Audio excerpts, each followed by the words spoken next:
¿Quiere saber lo que piensa y opina Américo de Ambrosi sobre la operativa portuaria? Un hombre que está íntimamente ligado a esta operativa y a logística portuaria por todo lo que hace en su empresa y todo lo que ella hace a nivel de puerto o a nivel de las aduanas. Escúchelo.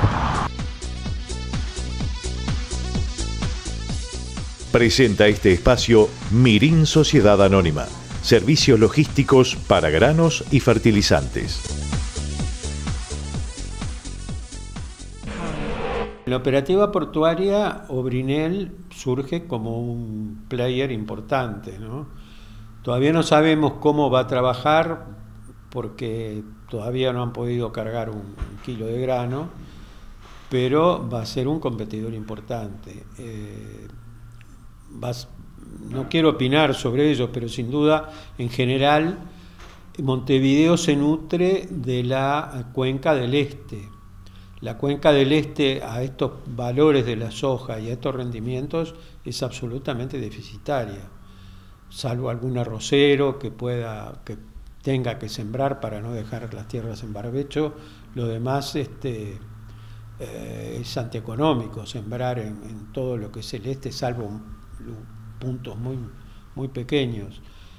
Entonces no veo que Montevideo en general pueda surgir como un competidor importante frente a Nueva Palmira. Nueva Palmira, a su vez, dentro de todo se está haciendo un poco más eficiente. Yo creo que lo que se debió de haber hecho no era una gran terminal en Montevideo, sino haber reforzado Palmira. Pero bueno, hay gente que opinó diferente, hizo una inversión muy importante y bueno, veremos qué pasa con esa inversión.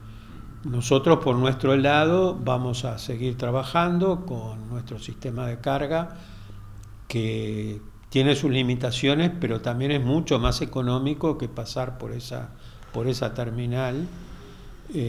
Nosotros podemos llegar a rendimientos parecidos a los de la terminal, pero estamos dependientes de que el puerto termine de dragar.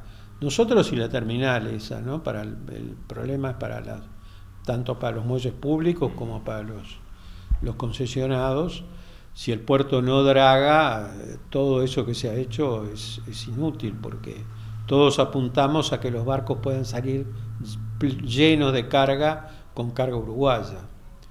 Se habla mucho de ese tema y la verdad que gente que no lo domina.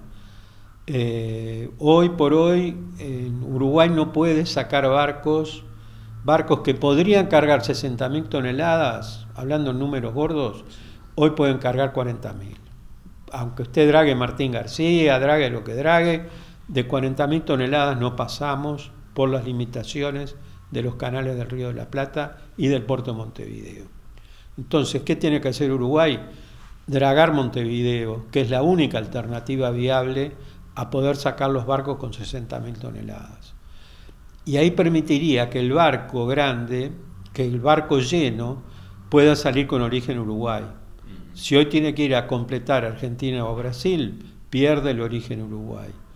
Y creo que eso es muy importante para el exportador independiente, para las cooperativas, para los exportadores que no son las 4 o 5 grandes multinacionales del grano, que sí tienen muros, tienen terminales en Bahía Blanca, en Necochea, en Río Grande, en Paranaguá. Entonces es imposible competir contra esa gente.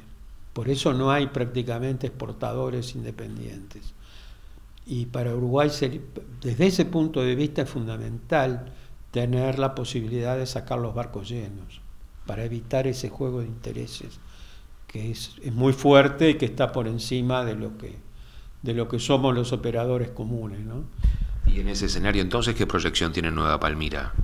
No, Nueva Palmira quedaría, porque no tiene otra posibilidad. Nueva Palmira cargaría 40.000 toneladas y Montevideo completa 20.000. Son 2 tercios y 1 tercio, y por ejemplo en la zafra anterior Montevideo cargó casi 1 millón de toneladas y Palmira cargó 2 millones de toneladas de grano uruguayo. Lo demás se fue el grano paraguayo.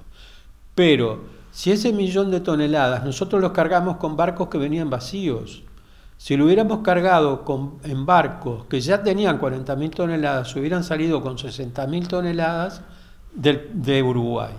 Hoy salen con 40.000, tanto cargan en Nueva Palmira como en Montevideo, y podrían salir todos con originados en Uruguay. Entonces, hay muchos intereses y cosas en todo el tema. ¿Cuál es su visión a propósito de esa, no se sabe si es utopía o es un proyecto real del puerto de Aguas Profundas? No, yo creo que es un tema que nunca se estudió a fondo. Nunca hubo un técnico en lo que es el comercio marítimo, el transporte marítimo internacional.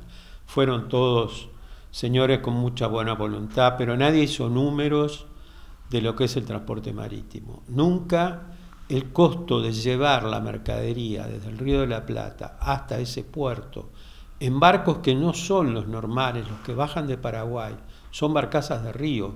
Esas barcazas de río ni siquiera pueden llegar a Montevideo, ni siquiera pueden llegar a Colonia. Apenas llegan a Buenos Aires y a Nueva Palmira. De ahí los seguros y las prefecturas no les permiten navegar porque agarran cualquier oleaje del Río de la Plata y se hunden. Y ha pasado, ¿no es?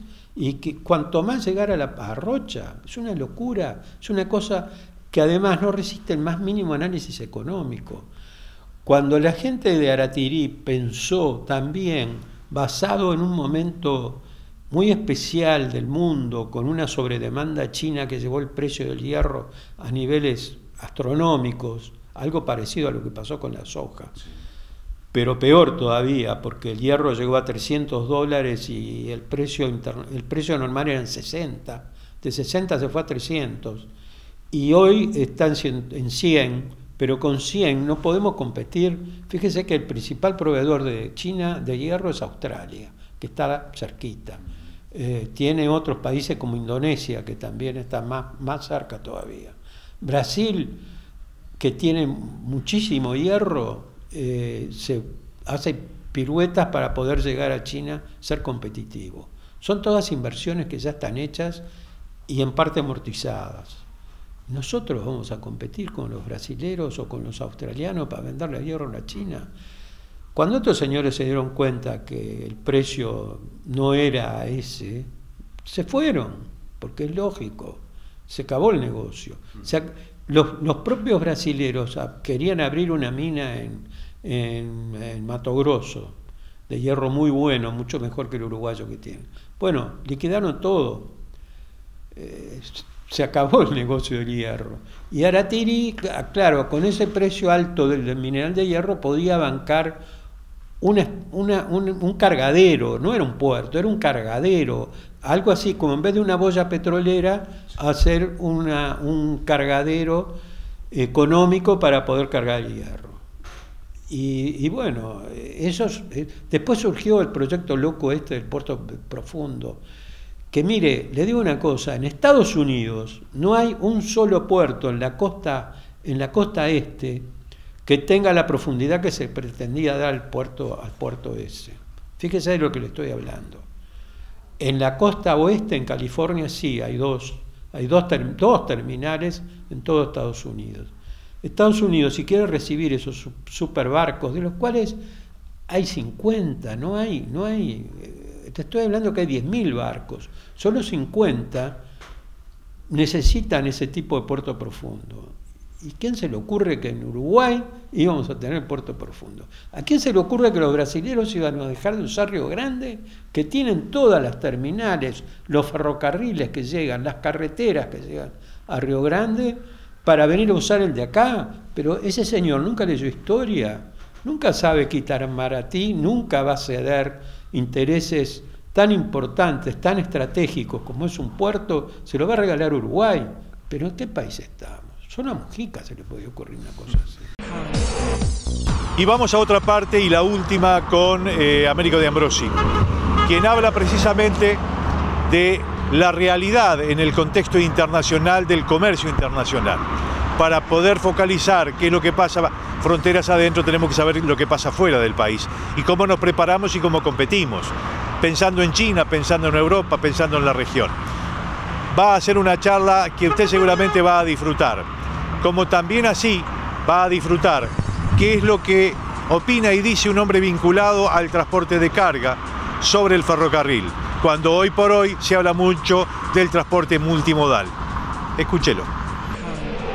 Pero sin duda China está haciendo lo mismo que hizo Inglaterra en el siglo XIX, invadiendo los países, comprando tierras baratas y metiendo los ferrocarriles para después sacar la producción. Lo está haciendo en África, está comprando todo. Comprando no, porque África no se vende, no hay títulos de propiedad, no hay nada. La invaden, en el buen sentido, ¿no? En el sentido comercialmente la están invadiendo. Y quedándose con el recurso más valioso que tiene la humanidad, que no es el petróleo, es la tierra. Y en África la tierra está regalada, porque va cualquiera, ahí como sucedía en Paraguay hace 20 años, que iba cualquiera, decía, bueno, esto es mío, lo empiezo a cultivar y nadie le discutía cómo lo había adquirido, como pasó acá hace 200 años. Nosotros sacamos a los charrúas a balazos para robarle, robarle no, porque no eran de nadie. Bueno, en África está pasando eso. Y en la Amazonia va a pasar lo mismo. Los chinos que apuntan, no apuntan a ayudar a Brasil, apuntan a quedarse con la Amazonia. Entonces, son cosas que me escapan. Sí, me pregunta, pero ¿cómo queda? Dando cabos, es lo mismo que hicieron los ingleses, después lo hicieron los americanos con las carreteras y los camiones que nos inundaron, ayudaron a que construyéramos las carreteras, pero bueno, acá no pasó, pero en Argentina, por ejemplo, los ingleses con los ferrocarriles dominaban la economía argentina, hasta que, bueno, los ferrocarriles se cayeron, porque eso es otra cosa que está fuera de época. Los ferrocarriles sirven en grandes distancias como las que tiene Brasil, pero en distancias cortas como las que tenemos nosotros, por favor, no gasten plata en fierros viejos. Lo que hay que hacer es arreglar los caminos y que funcionen los camiones. La flexibilidad que tiene el camión en el mundo ha desplazado al ferrocarril. El ferrocarril subsiste en lugares como Europa, donde hay tanta carga que las carreteras no dan abasto. Y carreteras fantásticas. Nosotros todavía tenemos que llegar a las carreteras fantásticas y a tener esas producciones que ojalá algún día las tengamos, pero que yo no las preveo. Uruguay tiene una ciudad sola, que es Montevideo, los demás son pueblos grandes. Usted va a poner un ferrocarril a Salto, un tren por día, ¿quién va a ir? Usted tiene ómnibus que salen cada hora, toma el que quiere, va tranquilo, con aire acondicionado, leyendo, vuelve a la hora que quiere. ¿Quién iría en ferrocarril hoy? Volviendo al escenario político actual, ¿cómo se para entonces Uruguay con la perspectiva que tiene? O sea, asociarse con otros grandes o la ve pasar, o ve pasar el tren, como se dijo alguna vez. Son todas opciones complejas, ¿no? Porque hoy, por ejemplo, se habla sobre el TISA y las dos partes tienen razón, ¿no? Hay que entrar en el TISA, pero con mucho cuidado y sabiendo dónde estamos pisando, cosa que, bueno, que espero que se iluminen los gobernantes y lo hagan con buen criterio, tanto si la decisión es entrar como no entrar. Pero tenemos que salir del Mercosur, el Mercosur nos está asfixiando. Las posibilidades que tenemos por ejemplo, hoy con la carne, estamos perdiendo un 20% de aranceles en mercados claves, donde entra Australia a competir, y el 20% en un producto como la carne es más que la utilidad que puede dejar tanto al productor como al frigorífico.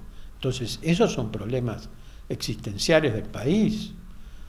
No podemos seguir atados a un Mercosur dirigido por la señora Cristina y por Brasil, que lo único que piensa es en sí mismo. ¿Qué le importa a Brasil que Uruguay no pueda exportar carne? El día que ellos no pueden exportar, ahí sí les va a doler.